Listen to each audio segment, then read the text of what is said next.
Hola, ¿qué tal? Te doy la más cordial bienvenida a este curso de suturas, en el cual vamos a aprender la técnica para realizar el cierre de las heridas y vamos a conocer un poco más sobre los materiales que se utilizan para realizar este cierre de heridas. En este curso taller se va a dividir en dos porciones, una parte teórica y una parte práctica.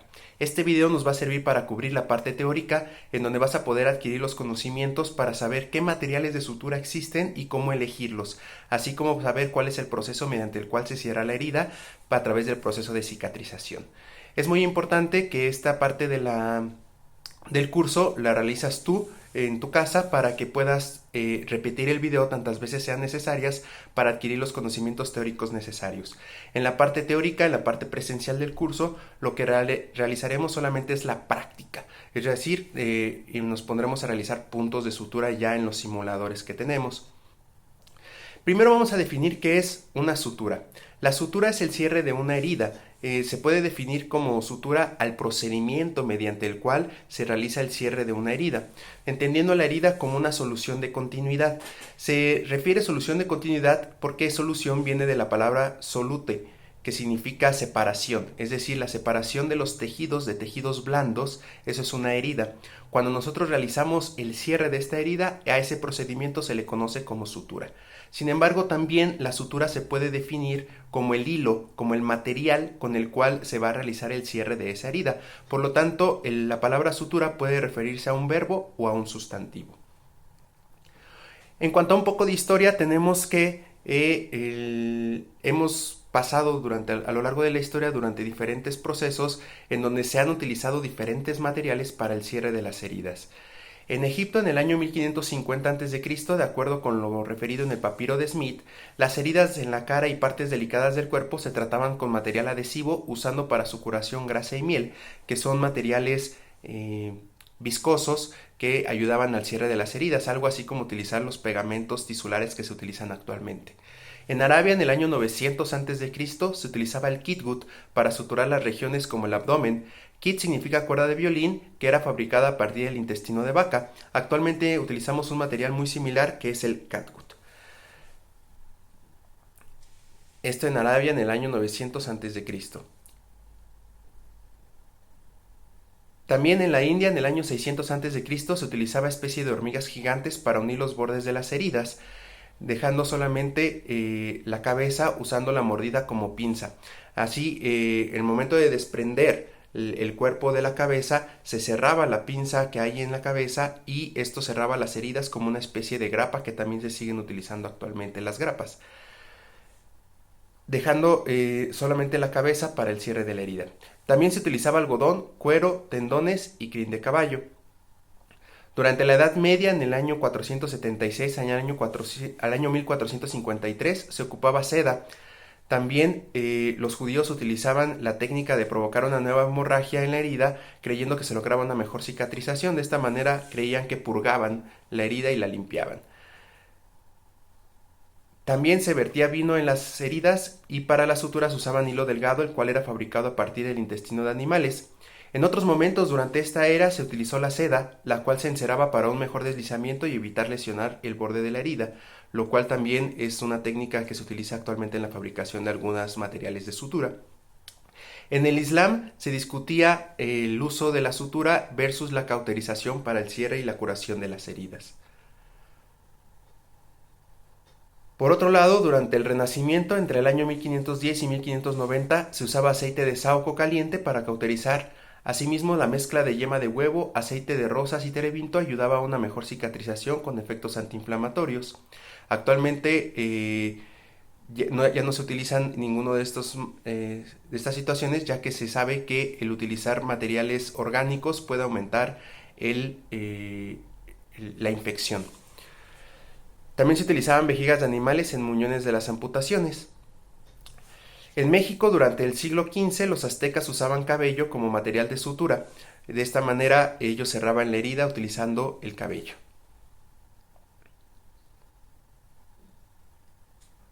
Durante el periodo barroco, en el año 1600 a 1740, se comenzó a usar el torniquete como método hemostático. Este torniquete durante algunos años estuvo proscrito, es decir, prohibido, es decir, no se recomendaba. Actualmente ya se recomienda el uso del torniquete nuevamente para hemorragias que no se controlan con las primeras medidas de control de la hemorragia, es decir, con la presión directa.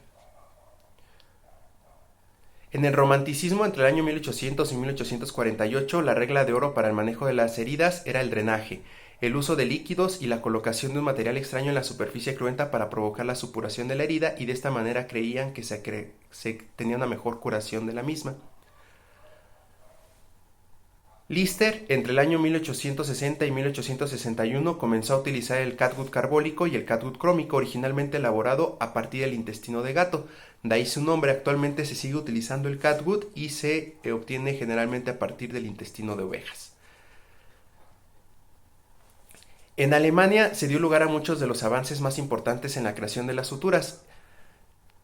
Aquí, en 1931, se creó la sutura sintética absorbible. Antes de esto, solamente las suturas absorbibles eran de origen orgánico.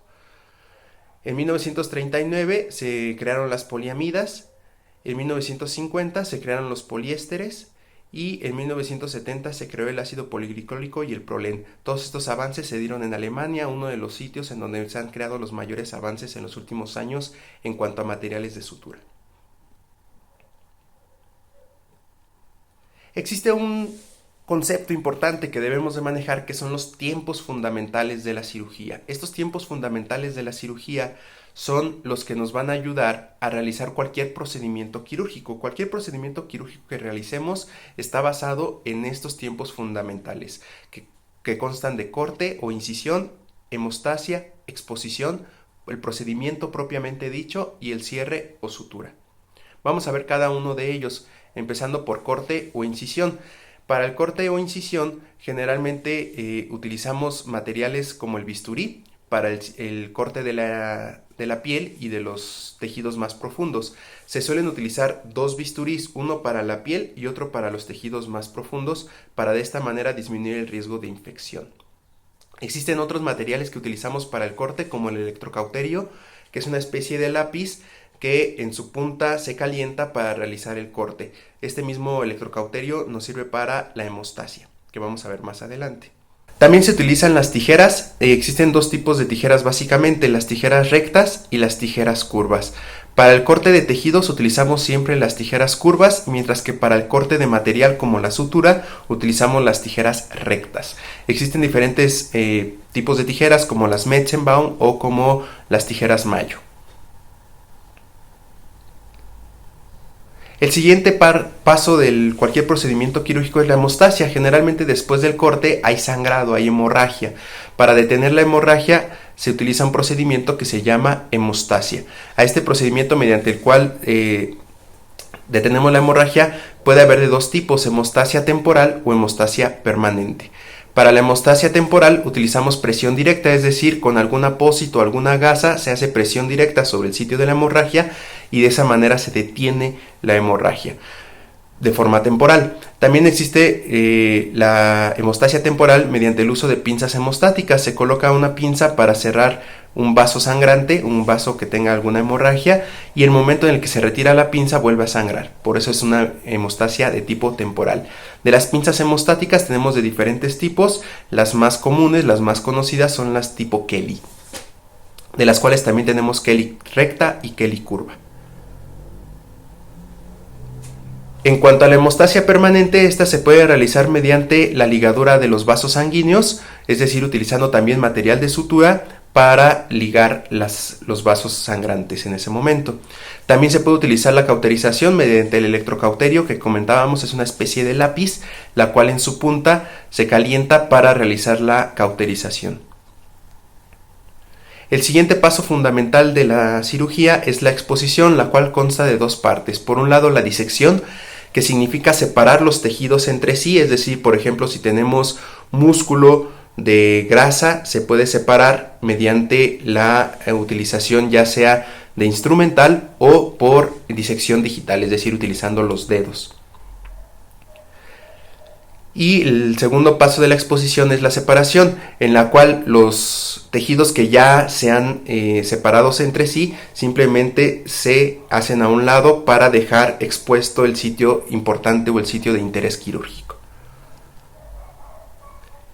El siguiente paso de los tiempos fundamentales de la cirugía es el procedimiento propiamente dicho. Aquí se va a realizar la cirugía que esté programada, ya sea quitar la vesícula, que es la colecistectomía, quitar un apéndice, que es la apendicectomía, etc. Aquí tenemos, esta es la intervención quirúrgica propiamente dicha, y aquí tenemos algunos conceptos que debemos de conocer. El sufijo tomé, es decir, cuando una palabra termina en tomé, significa corte. Por ejemplo, la colectomía es el corte del colon. Mientras que el sufijo ectomé significa quitar, significa extraer. Por ejemplo, la colecistectomía es extraer la vesícula, la apendicectomía es extraer el apéndice.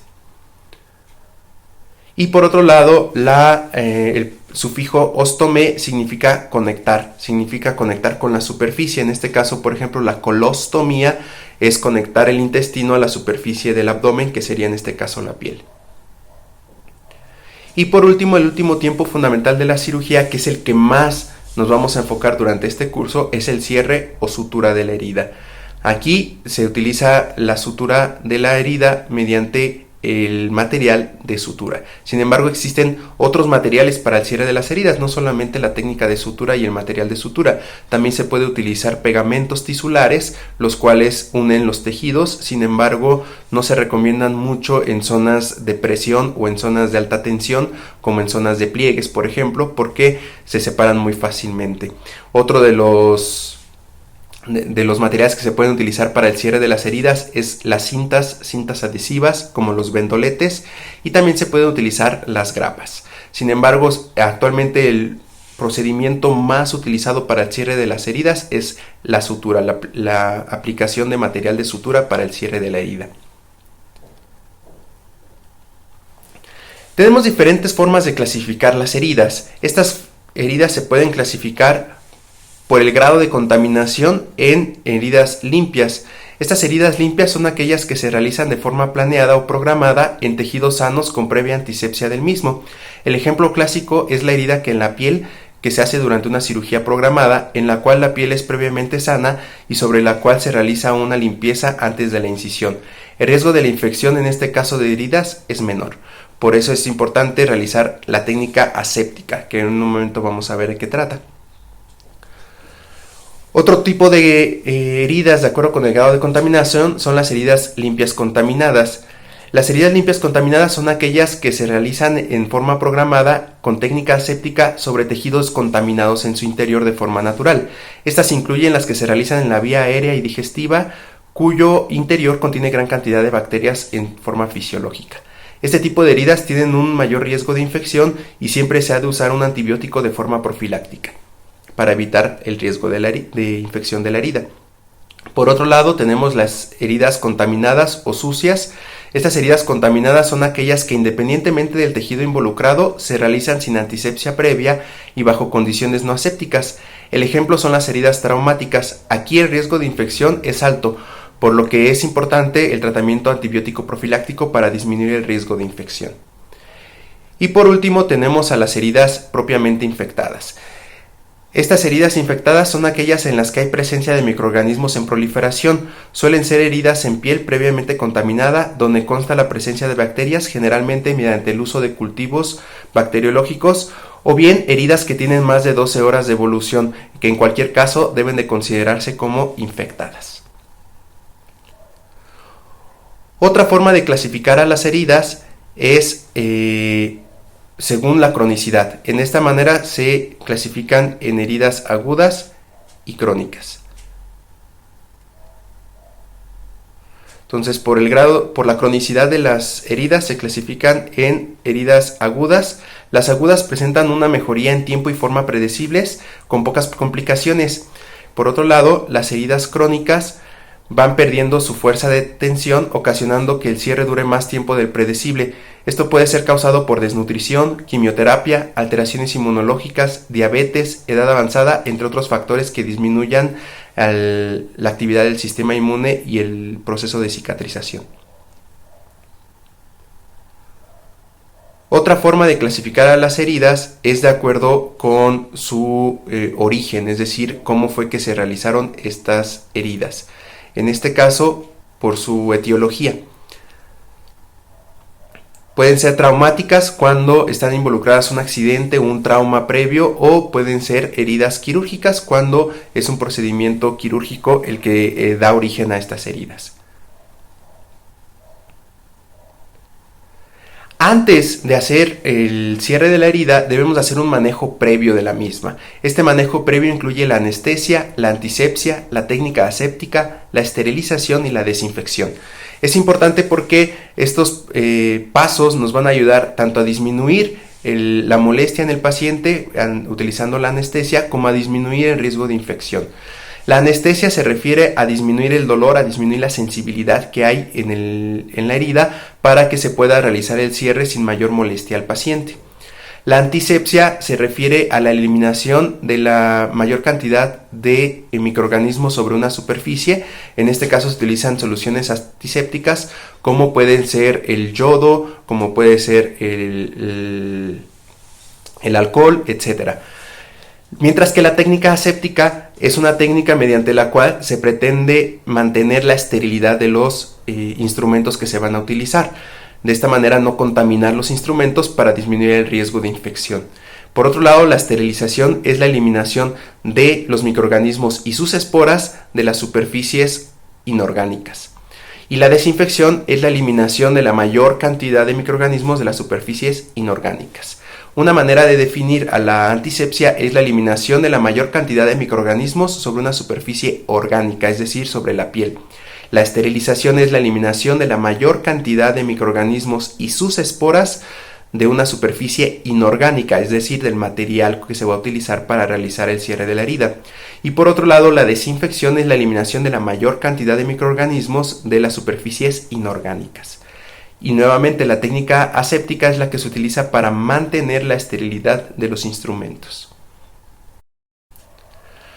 En cuanto a la anestesia, esta existe de diferentes tipos. Existe la anestesia local, la anestesia general y la anestesia regional. La anestesia regional y general la realiza un especialista que es el anestesiólogo. Sin embargo, la anestesia local sí la podemos realizar como profesionales de la salud utilizando lidocaína y lidocaína con epinefrina dependiendo la región en donde nos encontremos. La lidocaína, su efecto es disminuir la propagación de la sensibilidad mediante el bloqueo de los canales de sodio.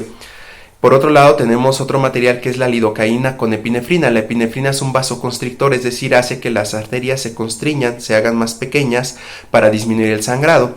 Cuando hay un sitio de herida con mucho sangrado, se puede utilizar lidocaína con epinefrina para anestesiar. Sin embargo, la lidocaína con epinefrina está contraindicada, no se debe de utilizar en las partes distales del cuerpo, como pueden ser manos y pies, porque pueden provocar mucha constricción y provocar isquemia de la región. Tampoco se debe utilizar en nariz ni en orejas. Existen diferentes técnicas. En este caso, en la imagen estamos viendo la técnica lineal, en donde se mete la aguja con el anestésico, se jala el émbolo para ver que no estemos sobre un vaso sanguíneo y posteriormente empezamos a retirar la jeringa mediante al mismo tiempo que realizamos la introducción del anestésico para realizar una línea anestésica. Y sobre esa línea anestésica vamos a realizar la incisión que queramos realizar para algún procedimiento, como puede ser la eliminación de un lipoma, por ejemplo. Otra técnica que podemos utilizar es la técnica de rombo, que en un momento la vamos a ver. Esta es la técnica lineal, la que estamos viendo en la imagen, y la otra técnica que podemos utilizar para la aplicación de anestesia local es la técnica de rombo. En este caso, con una jeringa de insulina vamos a realizar un botón anestésico, un botón subcutáneo en donde vamos a colocar un poco de anestesia. Después, sobre ese mismo botón anestésico vamos a meter la jeringa de mayor capacidad y vamos a realizar una forma de rombo. Vamos a meter la jeringa, la vamos sacando, inyectando el material de anestesia, y antes de sacarla por completo la giramos para del otro lado empezar a meter el material de anestesia. Eso lo hacemos de uno y del otro lado, y de esa manera tenemos un rombo en donde está completamente anestesiado y se conoce como rombo anestésico. Ese también se puede utilizar para realizar algunos procedimientos quirúrgicos menores, como por ejemplo en un absceso. Finalmente, en el caso de la anestesia en heridas traumáticas, aquí la herida ya está realizada. Aquí lo que tenemos que hacer es colocar un poco de anestesia tópica, es decir, anestesia en spray, lidocaína en spray, sobre la herida para disminuir la anestesia, para disminuir el dolor, mejor dicho. En este caso disminuimos el dolor y posteriormente vamos a realizar primero el lavado de la herida con jabón y agua y solución. En este caso con la solución y el jabón realizamos el lavado de la herida previa colocación de anestesia tópica, de anestesia, en este caso lidocaína en spray. Una vez lavada la herida, ya vamos a realizar la anestesia propiamente de los bordes de la herida con jeringa.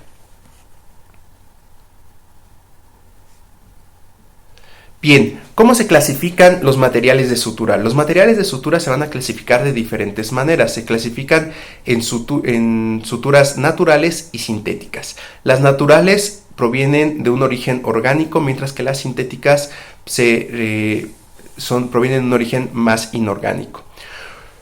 ¿Cuáles son las ventajas y las desventajas de estos materiales de sutura? Las naturales, por su origen, son de menor costo, esa es una gran ventaja. Sin embargo, también contienen antígenos, es decir, contienen proteínas de origen orgánico que pueden aumentar el riesgo de rechazo porque aumentan la respuesta inflamatoria que hay ante la presencia de este material de sutura y por lo tanto hay una mayor reacción tisular y puede aumentar el riesgo de rechazo o también puede aumentar el riesgo de una cicatrización patológica. Por otro lado, las suturas sintéticas tienen menor riesgo de rechazo porque no tienen antígenos y tienen menor reacción tisular local ante la presencia del material extraño de sutura. Desafortunadamente, como desventaja, las suturas sintéticas por su origen requieren procesos complejos y son de mayor costo. Las suturas también se pueden clasificar en absorbibles y no absorbibles. Las absorbibles son las que van a desaparecer a lo largo del tiempo, ya que el propio cuerpo las empieza a degradar para eliminarlas. Por otro lado, las no absorbibles, el cuerpo no las puede degradar y se tienen que retirar forzosamente. Las ventajas de las suturas absorbibles es que se pueden usar en planos profundos, ya que el mismo cuerpo las va a eliminar y no necesitan retirarse. Las desventajas de las absorbibles es que van perdiendo mayor tensión con el paso del tiempo debido a su degradación. Las no absorbibles tienen la ventaja de que al no degradarse pueden usarse en tejidos que tardan más tiempo en cicatrizar. Y la desventaja es el mayor riesgo de rechazo a largo plazo, ya que hay un objeto extraño en el cuerpo de forma permanente y siempre han de retirarse. Otra manera de clasificar a las suturas: existen suturas monofilamento y multifilamento. Es decir, las monofilamento es un solo hilo que abarca todo el material de sutura, mientras que el multifilamento son pequeñas hebras que se conjuntan para realizar un solo material de sutura. En este caso, las monofilamento tienen la ventaja de menor riesgo de infección, mientras que desventaja tienen una menor resistencia, ya que al romperse un solo filamento se rompe toda la sutura. El multifilamento, las ventajas es una mayor resistencia, ya que al romperse un filamento hay más hebras que resisten la tensión, pero tiene como desventaja el multifilamento mayor riesgo de infección por la probabilidad de guardar microorganismos entre los espacios de los filamentos. También al momento de pasar la sutura multifilamento a lo largo de un tejido, este puede verse desgarrado, ya que el multifilamento hace una especie de cuerda que va rasgando el tejido a lo largo de su paso. De esta manera tenemos diferentes materiales de sutura. Tenemos aquí el nylon, seda, el alambre de acero, poliéster, polipropileno, catgut, poliglactina 910, ácido poliricólico y otros materiales que aquí podemos observar en la tabla si son absorbibles, no absorbibles, si son sintéticos o naturales, si son monofilamento o multifilamento y los usos más comunes. Aquí una de las cosas más importantes es que tanto el ácido poliricólico, poliglactina 910, el prolene son los que más se suelen utilizar en tejidos profundos, ya que son absorbibles, y en piel lo que más se suele utilizar es el nylon. En piel de cara suele utilizarse nylon de calibres 5 o 6 ceros, mientras que en piel de otros lados se suele utilizar calibres 2 o 3 ceros.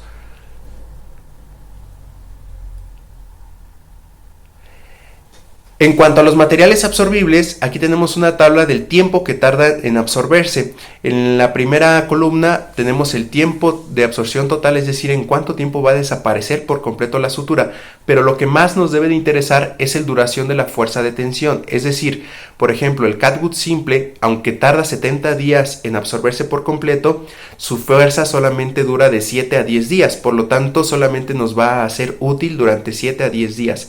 Después de esos 10 días pierde su fuerza de tensión y ya no nos es útil para afrontar los tejidos.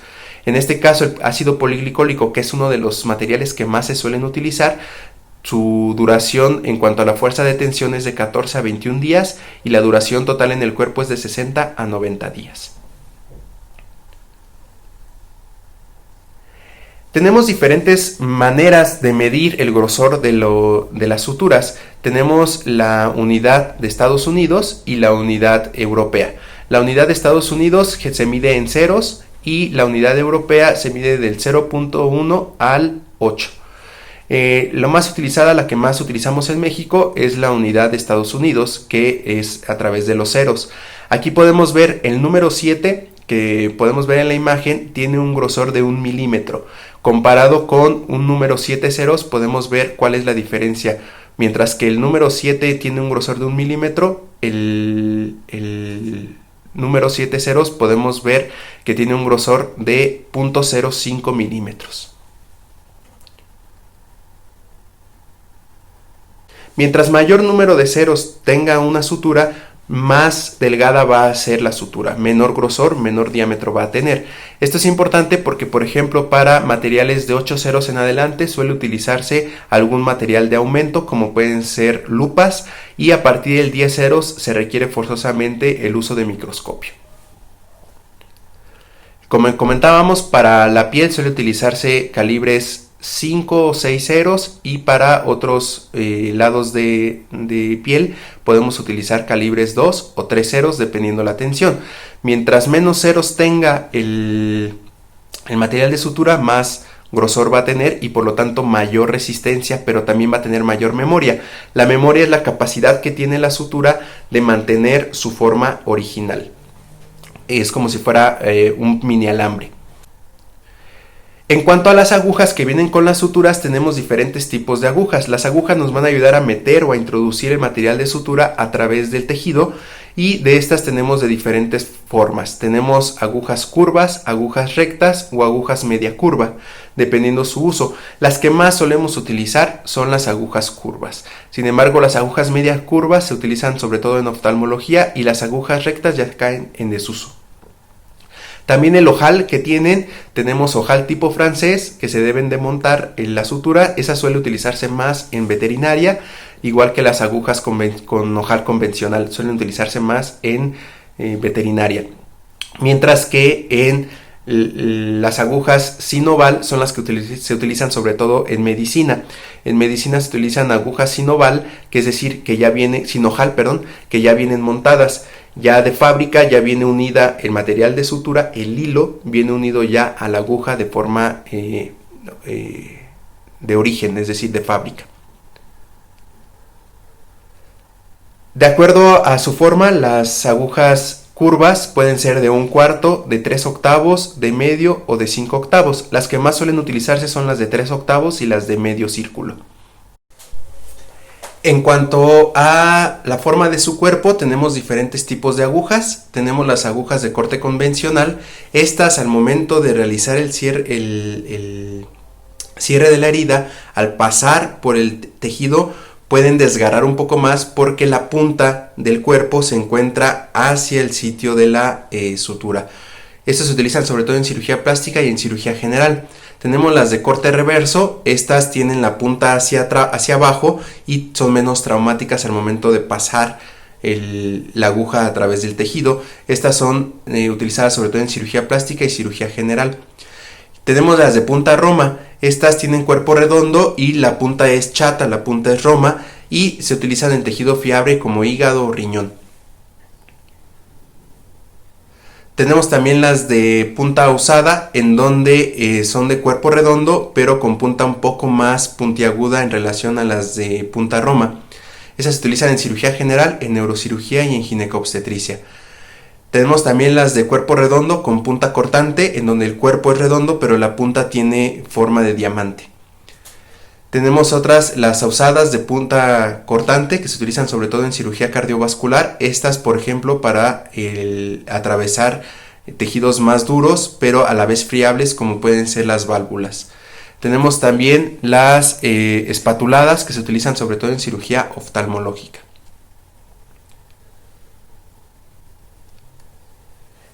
Bien, ¿cómo es que se lleva a cabo el proceso de cicatrización? El proceso de cicatrización se lleva a cabo con o sin sutura, es decir, si nosotros dejamos abierta una herida va a empezar a haber un proceso de cicatrización. Sin embargo, este proceso de cicatrización va a ser mucho mejor si realizamos el cierre de forma inmediata. La cicatrización de primera intención se lleva a cabo en heridas que son suturadas desde un inicio. En este tipo de cicatrización, el proceso de reparación fisiológica se inicia en un promedio de 8 a 12 horas. Se lleva a cabo mediante 3 fases para su recuperación. La fase 1 es de respuesta inflamatoria, que se lleva de 8 a 12 horas, y en esta fase intervienen células plasmáticas, fibrina, anticuerpos y otras células sanguíneas. Se forma una costra que sirve para evitar la fuga de líquido y evita que se contamine la misma. Durante esta fase de inflamación, la sutura tiene gran importancia, ya que es la única estructura que mantiene la posición la herida, y para este momento no se ha recuperado la fuerza de tensión del tejido. En la fase 2 de migración o proliferación, que dura de 5 a 14 días posteriores a la cirugía, los fibroblastos migran hacia la herida, donde posteriormente formarán la colágena. En esta fase, la fibrina y la fibronectina aumentan la fuerza de tensión de la herida y hay un proceso de neovascularización, es decir, de formación de nuevos vasos sanguíneos, y se forma el tejido de granulación. Durante la fase 3, maduración o remodelación, se lleva a cabo a partir de la segunda semana después del cierre de la herida. La colágena tiene gran importancia, ya que la fuerza de tensión de la herida la da la colágena, la cual va aumentando hasta unos 4 meses posteriores. El tejido fibroso forma la cicatriz. La fuerza de tensión recuperada en el tiempo tarda en lograr su máxima fuerza de tensión, va a depender de qué tejido se esté tratando. En este caso, la piel solo recupera el 70 al 90% de su fuerza original, mientras que el intestino recupera el 100% de la tensión en una semana. Entonces, el cierre de primera intención es cuando uno cierra la herida desde el inicio, desde que se forma la herida. Por otro lado, la cicatrización de segunda intención ocurre en heridas que no son suturadas. Se elige cuando existe contaminación, pérdida de tejido, trauma excesivo o aproximación imprecisa del tejido, permitiendo así la formación de tejido de granulación y contracción, siendo estos los mecanismos por los cuales se va a cerrar la herida. En este caso, el cierre de segunda intención vamos a dejar que cierre sola la herida sin realizar un procedimiento de sutura. Por último, la cicatrización de tercera intención, conocida como cierre diferido, se presenta en heridas que inicialmente no se suturan y tal vez para un mejor control de un proceso infeccioso. Vamos a suponer que es una herida infectada y mientras se da el tratamiento antibiótico para eliminar la infección, se deja abierta la herida. Posteriormente son cerradas por técnica de sutura. Se deja la herida abierta unos días, de 3 a 4 días, y posterior se presenta un tejido de granulación que se va a suturar. Entonces, en el cierre de tercera intención se deja abierta inicialmente y después de unos días se cierra ya por técnica de sutura. Tenemos algunas complicaciones que se pueden presentar por el cierre de las heridas, como pueden ser seroma, hematoma, infección, dehiscencia, rechazo o cicatrización patológica. El seroma es la acumulación de tejido seroso, es decir, el tejido de inflamación que se presenta en el sitio de la herida. Este se puede acumular y puede empezar a separar los bordes de la herida. Generalmente el tratamiento es simplemente quitar 1 o 2 puntos de sutura para que drene. Lo mismo con el hematoma, que es la colección de sangre debajo del cierre de la herida, debajo de la sutura. La infección que se puede dar también es por riesgo tanto por la propia herida como por el cierre de sutura si no se utiliza una técnica aséptica adecuada. La dehiscencia es la separación de los bordes de la herida y el rechazo se puede presentar cuando el cuerpo rechaza el material de sutura y se tiene que retirar. Por otro lado, la cicatrización patológica existen 3 tipos. Vamos a ver cada una de ellas. Del lado izquierdo estamos viendo una cicatriz normal que vemos que es de color más claro que el resto de la piel circundante. En cuanto a las cicatrices patológicas, del lado derecho observamos una cicatriz atrófica que presenta desniveles en la piel y ocurre comúnmente en el acné inflamatorio. Del lado izquierdo tenemos una cicatriz hipertrófica en la cual hay un exceso de colágeno en la herida que provoca una cicatriz de mayor volumen cuyos bordes no van más allá de los bordes de la piel. Su color es rojo intenso o púrpura y se presenta con mayor frecuencia en zonas de constante movimiento. Regresándonos a la anterior, del lado derecho tenemos una cicatriz queloide. Esta cicatriz queloide es parecida a la hipertrófica, pero con mucho más tejido de colágena que sobrepasa los bordes de la herida. Existe un exceso de colágena y puede manifestarse con ardor o prurito intenso, es decir, comezón. Es más común en mujeres jóvenes y en personas de raza negra. Y finalmente tenemos otro tipo de cicatrización patológica que es la contractura. Estas son producto de quemaduras y se producen por contracción del tejido deformando la zona.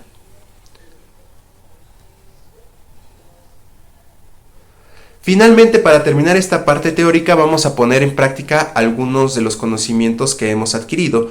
En este caso tenemos un caso de mujer de 27 años de edad a quien se le realizó una apendicectomía de urgencia encontrándose un apéndice retrocecal gangrenoso. ¿Qué tipo de sutura usarías para el muñón del apéndice? ¿Monofilamento o multifilamento? ¿Sintética o natural? ¿Absorbible o no absorbible? El muñón del apéndice es la parte del apéndice que queda adherida al intestino y que se va a cerrar y que se va a quedar en el cuerpo de la persona.